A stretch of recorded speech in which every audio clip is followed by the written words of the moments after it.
दोस्तों नमस्कार। मेरा नाम PS शेखावत है और मैं धार्मिक नगरी अजमेर से बोल रहा हूँ। रोज की तरह आज भी मैं टाइम्स ऑफ इंडिया अखबार का एक आर्टिकल आपके सामने लेके आया हूँ और इसका शीर्षक है रीडिफाइन एजिंग। रीडिफाइन का मतलब होता है उसको फिर से प्रस्तुत करना, वरना परिभाषित करना। एजिंग, एजिंग एज से बना है, AGE एज होती है, एज यानी उम्र, एजिंग ING फॉर्म बन गई। ब्रेक फ्री, ब्रेक फ्री का मतलब होता है ब्रेक यानी तोड़ना, और ब्रेक फ्री एक फ्रेजल वर्ब बन गया है। ये दोनों वर्ड एक साथ आते हैं। ब्रेक फ्री यानी छुटकारा पाना, इसका मीनिंग ये होता है। फ्रॉम यूथ्स शैडो, यूथ की शैडो, एस का मतलब अप्रोस्ट्रोफी लग के एस लग गया है, इसका मतलब यूथ की शैडो, शैडो यानी छाया। तो इसका शीर्षक हो गया है रीडिफाइन एजिंग, उम्र को रीडिफाइन करना, ब्रेक थ्रू, छुटकारा पाते हुए, फ्रॉम यूथ शैडो, अपनी जो जवानी की जो छवि है उससे दूर हटके। मेरे ख्याल से समझ गए होंगे, मैंने एक एक वर्ड क्लियर कर दिया है। इसका होगा हिंदी में अगर देखें बिल्कुल क्लियर कट तो होगा बुढ़ापे को फिर से परिभाषित करें, redefine ageing. Break free from youth shadow, युवा अवस्था की छाया से मुक्त होकर।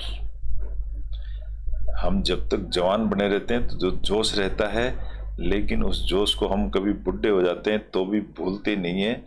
इसलिए लेखक ने ये लिखा है कि जो जवानी की जो छाया है उससे दूर हटके अपनी एज को रीडिफाइन करो, फिर से परिभाषित। कहने का मतलब जब बुढ़ापा आता है तो आदमी को क्या करना चाहिए, ये इस टॉपिक में बताया गया है। इसके लेखक हैं मिस्टर प्रणव मुकुलर। अब प्रणव खुलर कौन है, जरा सा इंट्रोडक्शन देना चाहता हूं, क्योंकि हम जिसका भी लेख पढ़ रहे हैं वो कितना इंटेलिजेंट और किस लेवल का आदमी है उसको जानना जरूरी है। तो ये है मिस्टर प्रणव खुलर। अब इनका क्या है, ये प्रणव खुलर, ये इंग्लिश लिटरेचर में इन्होंने फिलॉसफी विद MPhil करा हुआ है Hindu college new Delhi university से। He is from the 1993 batch of the civil service and has worked in various offices in the central government in the Ministry of Finance. IAS officer हैं, 93 batch के IAS हैं। और इन्होंने क्या किया है, ये मिनिस्ट्री ऑफ फाइनेंस में कई साल तक रह चुके हैं, कंट्रोलर ऑफ ऑडिटर जनरल भी रहे हैं, एंड मिनिस्ट्री ऑफ कल्चर भी इनके डिपार्टमेंट में भी रहे हैं। He is a published work, he has a published work. इन्होंने वर्क ऑफ शॉर्ट स्टोरीज, मिडल्स, bus to Mukerian in 1990s में ये बुक्स लिखी होंगी। Further he has been writing extensively on Indian philosophy पर किताबें लिखी हैं, ऑन इश्यू ऑफ वेदांता, वेदांत की इन्होंने बहुत अच्छी स्टडी करी है, and other aspects of mysticism, यानी कई रहस्यों की बातें भी इन्होंने पढ़ी हैं, पढ़ाई हैं। For the speaking tree column के अंदर ये इनका योगदान रहता है टाइम्स ऑफ इंडिया में फॉर द लास्ट 20 ईयर्स। तो इस तरह की एक पर्सनलिटी है जिनका लेख आज हम पढ़ रहे हैं। IAS अफसर होते हुए इन्होंने ये स्टडी करके ये कुछ सार निकाल करके हम लोगों के सामने प्रस्तुत किया है। क्या सार है इनकी एजुकेशन का, सार हम थोड़ा सा आज आपस में शेयर करेंगे। प्रणव खुलर साहब ने क्या लिखा है, एज यानी बुढ़ापे के बारे में ये एक लेख है। वैसे मैं आज बता दूं कि October 1 is the international day of older persons. 1 October international बुढ़ापे का दिन है। इसलिए उससे भी रिलेटेड है ये। तो आज अपन इसको डिटेल में स्टडी करते हैं कि इन्होंने क्या लिखा है। Let us come to the point. इन्होंने लिखा है रीडिफाइन एजिंग। जो एज बढ़ती चली जाती है उसको कैसे डिफाइन किया जाए। ब्रेक फ्री का मतलब होता है छुटकारा पा लेना फ्रॉम यूथ्स शैडो। जवानी में आप कुछ भी रहे होंगे लेकिन उससे उसकी छाया से छुटकारा पाना पड़ेगा, तब आपको बुढ़ापे की एज का आनंद आएगा। अपने इनके वक्तव्य को पढ़ते हैं किस तरीके से लिखा है इन्होंने। What does it really mean?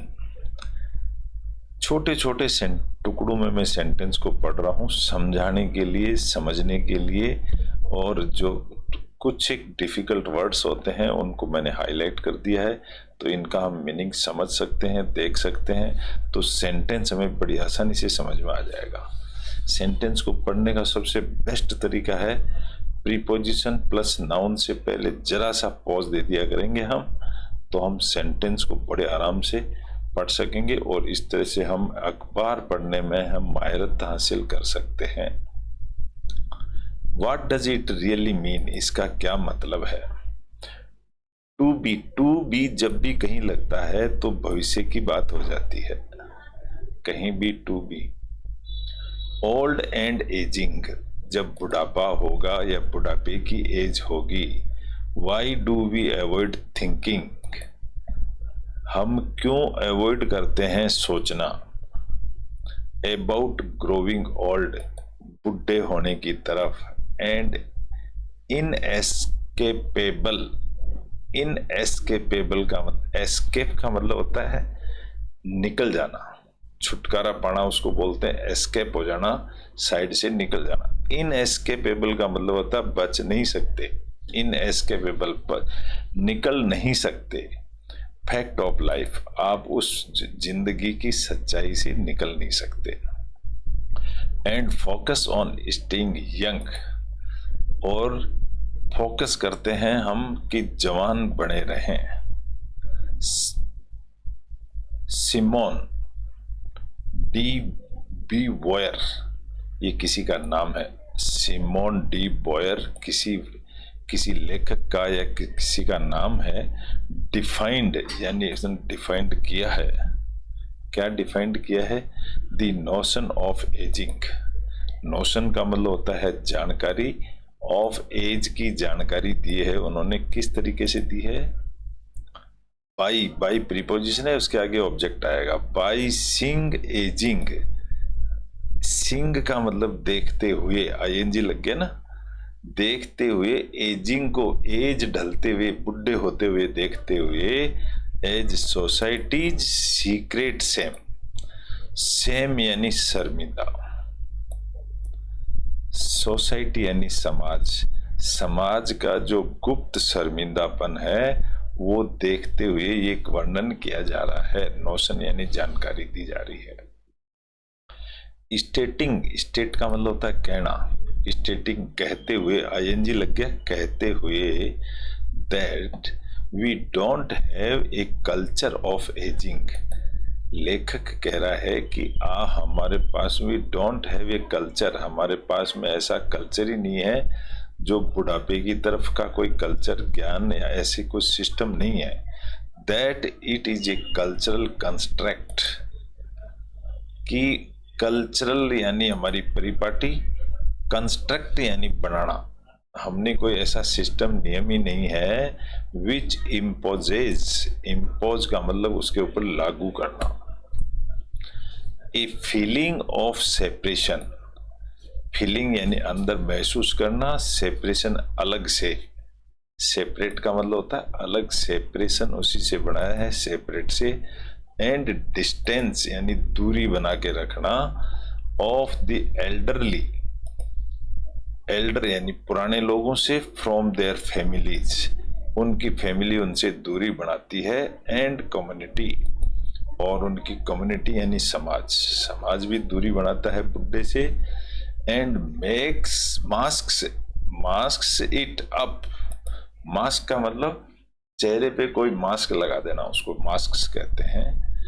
As if it is in natural inevitability, और अगर ऐसा इफ यानी कंडीशन लग गई है यहां पर, if it is in natural inevitable, अगर ऐसा नेचुरल एविटेबल हो, इनएविटेबल, एविटेबल का मतलब होता है, इनएविटेबल का मतलब होता है इससे बच नहीं सकते। जैसे अगर हम कैमरे की सामने कुछ करेंगे तो हम कैमरे में कैच हुए बिना रह नहीं सकते, उसी तरह से इसको बोला जाता है इनएविटेबिलिटी, उससे हम बच नहीं सकते।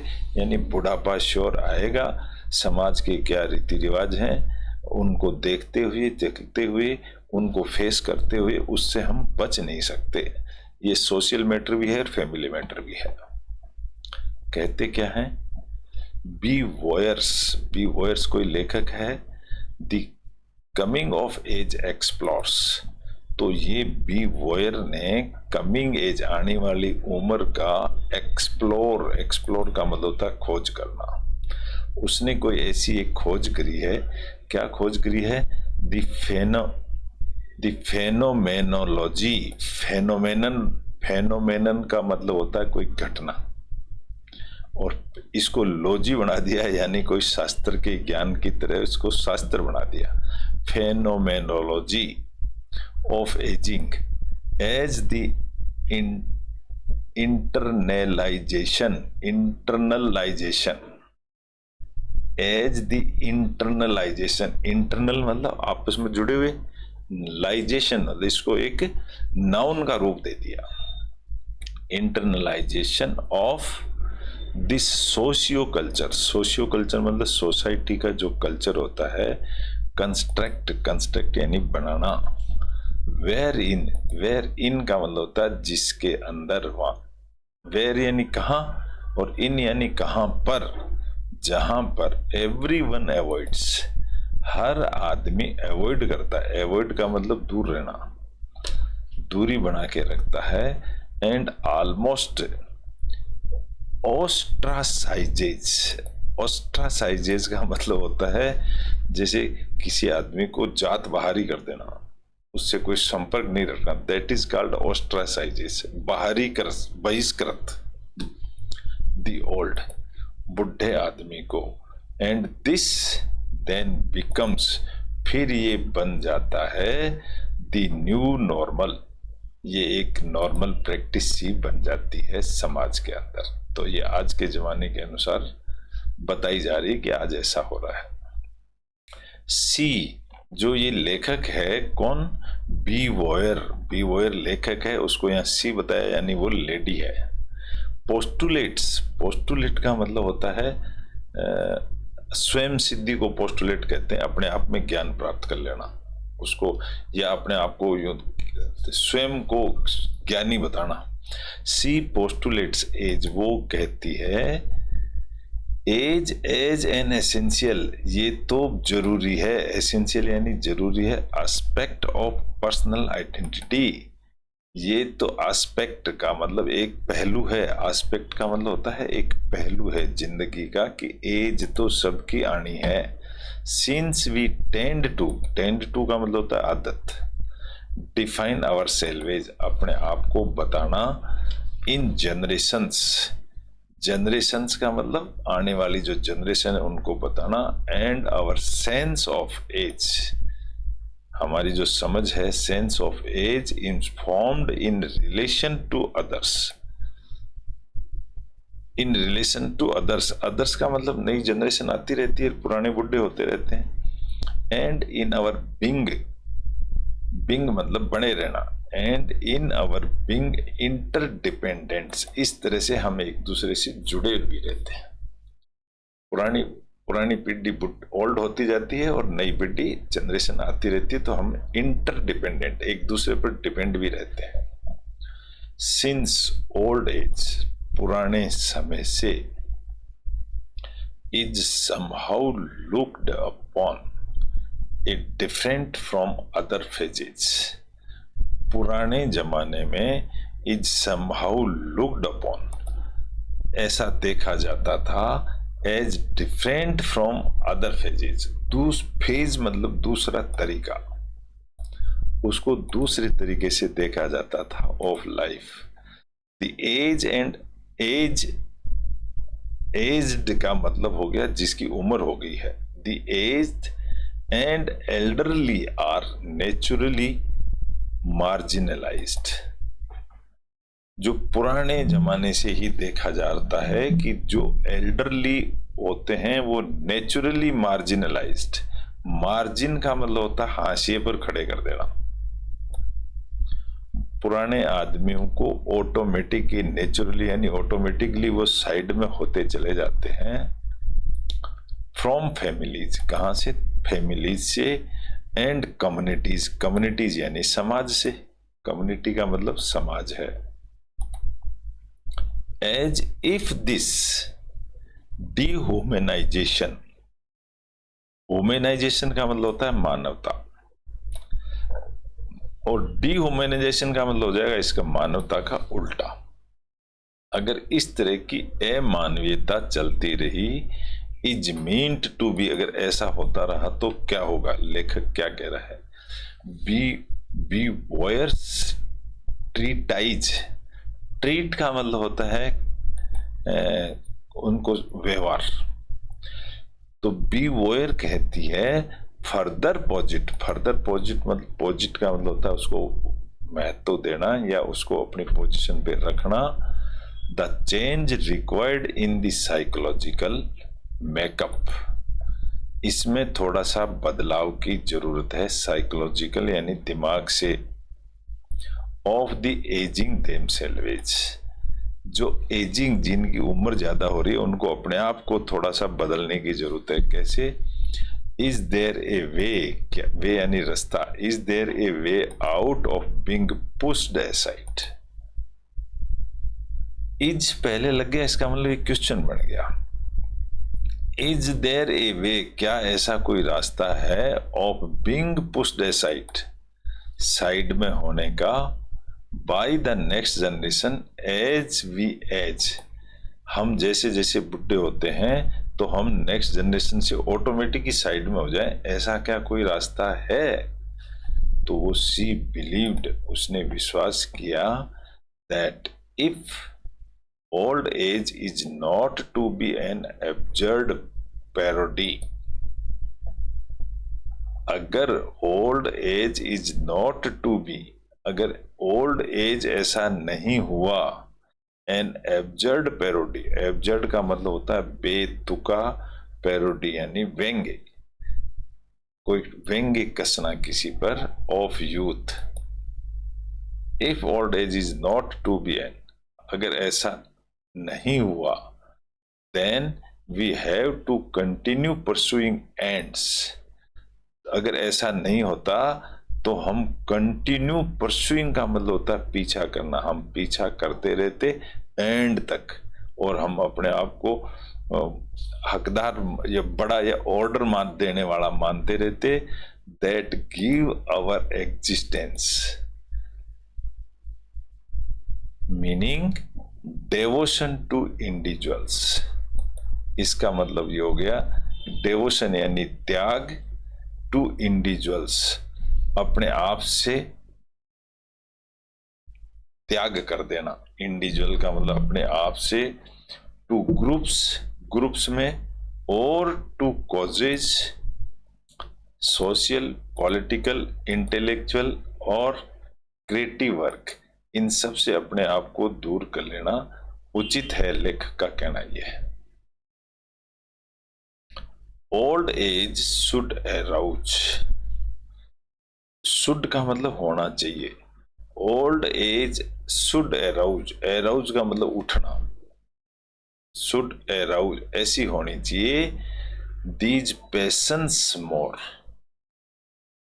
पैशन का मतलब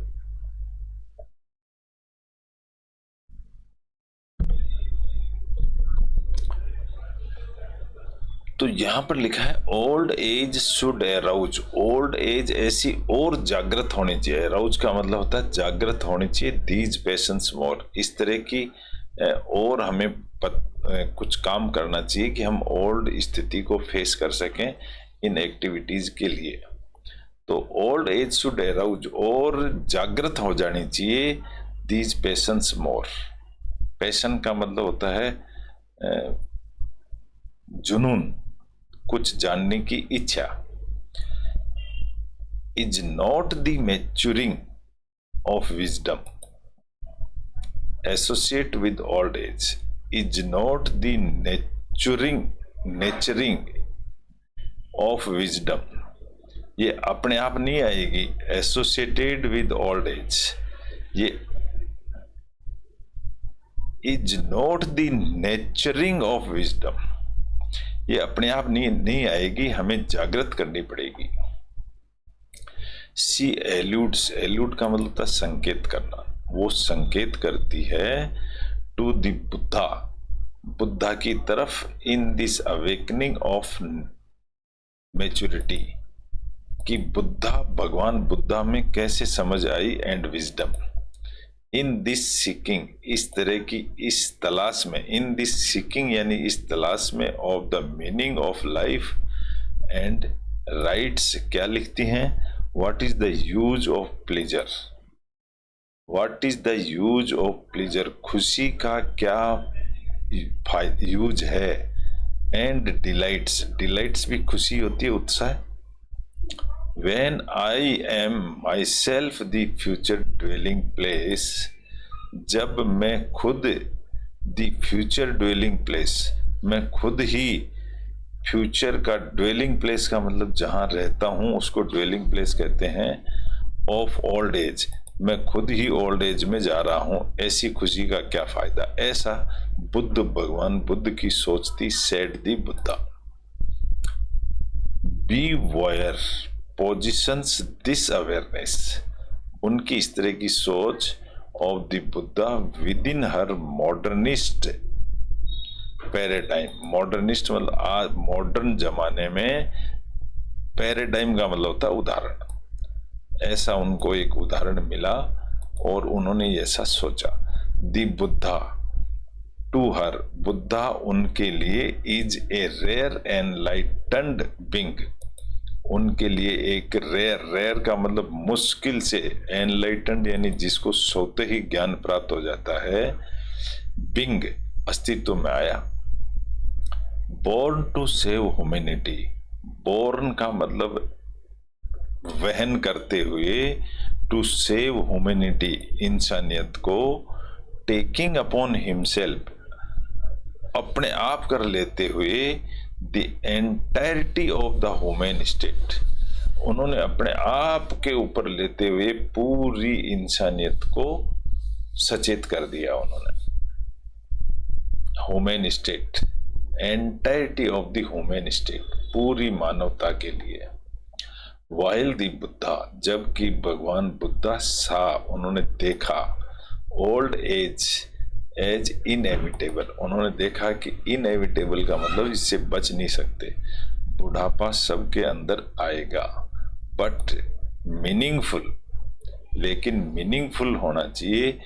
तो बी वोयर जक्स्टापोजेज, जक्स्टापोजेज का मतलब आमना सामना करना, जक्स्टापोज, उन्होंने बिल्कुल क्लियर कर दिया it with this modern culture. आज के जमाने को मॉडर्न कल्चर बोलते हैं, कंस्ट्रक्ट बनाता है, which denies the notion of old age. Modern construct which denies, deny का मतलब मना करना, the notion of old age. While the Buddha saved the world, जबकि भगवान बुद्धा ने संसार को बचाया। वी आर आउट, हम बाहर हैं, to save our salvage only, हम अपने आप को बचाने में लगे हुए हैं। आवर स्टबर्न आइडिया, स्टबर्न का मतलब होता है जिद्दी idea, of who we should be, who यानी कौन, वी शुड बी हमको कौन होना चाहिए, ये हमारा जिद्दीपना है। Where we need to define, हमको जरूरत है इसको डिफाइन फिर से वर्णन करने की। Everyone with in A youth matrix, youth matrix के साथ यानी जवानों के साथ में हम कैसे मैट्रिक्स बनाएं कि तालमेल बैठ जाए। Which turns the old into the others, which turns जो बदल जाती है, टर्न का मतलब बदल जाती है, द ओल्ड पुरानी होती चली जाएगी, इनटू द अदर्स दूसरों के अंदर भी। जैन बार्स एक्सपांड्स, जैन बार भी किसी का नाम है, कोई लेखक है। ये फर्स्ट लेटर कैपिटल होता है, बाद दूसरा भी कैपिटल होता है, वो किसी का नाम होता है। तो जैन बार्स एक्सपांड्स, एक्सपांड यानी फैलाता है, ऑन दिस आइडिया, इस आइडिया पर, of how there has been this obliteration. क्या कहता है? हाउ देयर हैज बीन, कैसे हो सकता है, दिस ऑब्लिटरेशन। ऑब्लिटरेशन को मतलब लाइन फेर देना, भूल जाना, पुरानी बातों को दफना देना, उसको कहते हैं ऑब्लिटरेशन। ओब्लिवियन यानी भूलना, ऑब्लिटरेशन भी उसी से बना है। Of respect for ageing in the modern world, obliteration of respect for ageing in the modern world, इस मॉडर्न जमाने में कैसे रेस्पेक्ट पाई जा सकती है। इन दिस एजिंग, इस एज के अंदर, and the art of living, और इस आर्ट ऑफ लिविंग में, बार्स सीज, बार जो लेखक है वो देखता है, द एजिंग, एजिंग यानी पुराना आदमी, narrative being traditionally driven, traditionally का मतलब हमारे सांसारिक जीवन की तरह ड्रिवन चलाए जाते हैं, by the idea of chronometric time.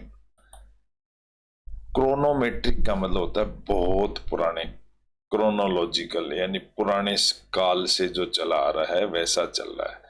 Calendars, calendars भी इसी को बोलते हैं, पुराने समय से जो कैलेंडर चल रहे हैं। And clocks have circumscribed, calendar and clocks have circumscribed, circumscribed का मतलब घिरे हुए हैं,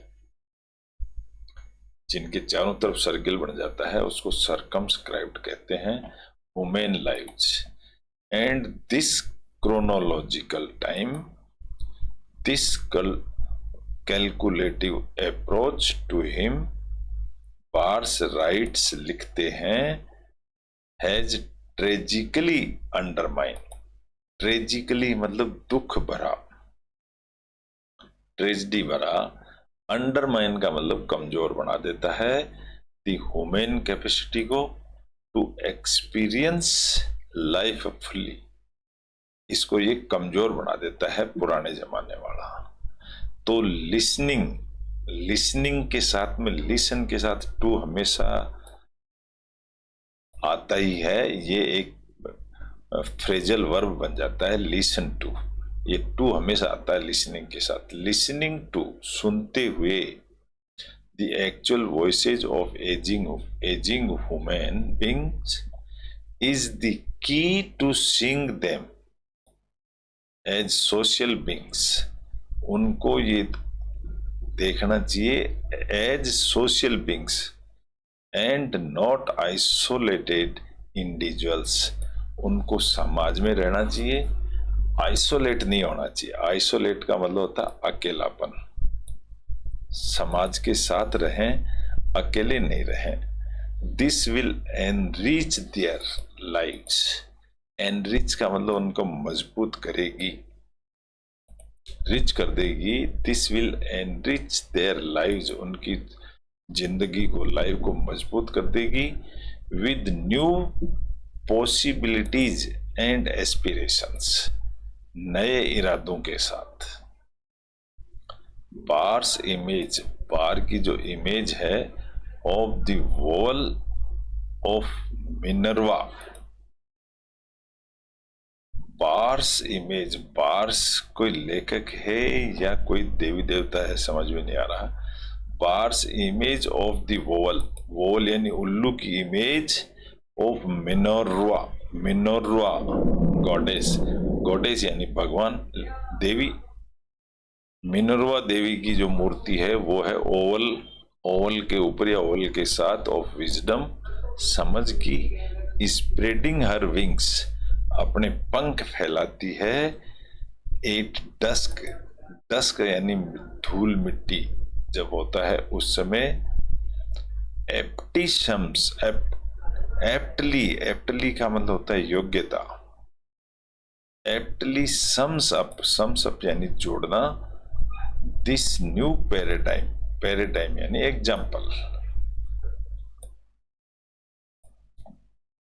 तो ये चीज ये जोड़ती है ऑफ एजिंग, ये बताती है कि एजिंग का ये इसको कैसे कंट्रोल किया। तो यहाँ सारांश अगर हम देखें तो ये है कि लेखक का कहना है कि हम अकेले नहीं रहें और सोशल बींग्स बन के रहें तो हमको बुढ़ापे का अच्छा आनंद आएगा। इसके लिए जरूरी है आपके थॉट्स क्लियर होना और पॉजिटिव विचार होना बहुत जरूरी है, नहीं तो बुढ़ापे की लाइफ बड़ी डिफिकल्ट होती है, ऐसा लेखक का कहना है। तो आशा करता हूं आपको आज का लेख अच्छा लगा होगा, और अच्छा लगा है तो इसको लाइक करें, शेयर करें, दूसरों के साथ भी शेयर करें। और हम इंग्लिश टू हिंदी ट्रांसलेशन कर रहे हैं और कोई महान व्यक्तियों के वक्तव्य की हम स्टडी कर रहे हैं। महान व्यक्तियों ने कई सारी बुक्स पढ़ी होंगी, इन्होंने वेदांत का भी बहुत अच्छा ज्ञान प्राप्त किया है, तो उसके बाद में हमें उनका सिर्फ सार सुनने को मिल रहा है, तो इससे हमारा ज्ञान वर्धन भी हो रहा है और आज की प्रैक्टिकल स्थिति से भी हम रूबरू हो रहे हैं, और यूं कह सकते हैं कि प्रेजेंट स्थिति से भी हम रूबरू हो रहे हैं। तो ऐसा एक लेख है टाइम्स ऑफ इंडिया का, प्रणव खुल्लर साहब का ऐसा लेख था। आशा करता हूँ आपको अच्छा ही लगा होगा। कल फिर मिलेंगे एक नए टॉपिक के साथ, तब तक के लिए धन्यवाद।